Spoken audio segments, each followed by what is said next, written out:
Mayong adlaw yung tanan sa karon na address si Boy Washing. Nituyo kini sila gari nga layo ilaw. May nakadumdum. So good, pwede pangitay. Gari kini sila niya mao pangitay pag mata nagubod. Ginabukaw taon mi.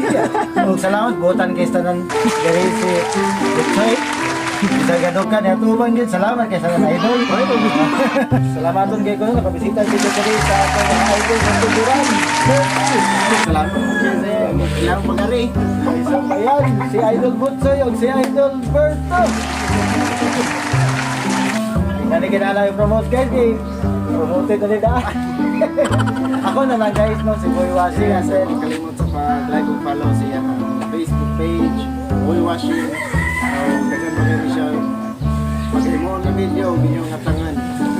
Salamat kayo. Idol Bert, thank you kayo. Salamat sa kayo. Salamat Salamat. kayo.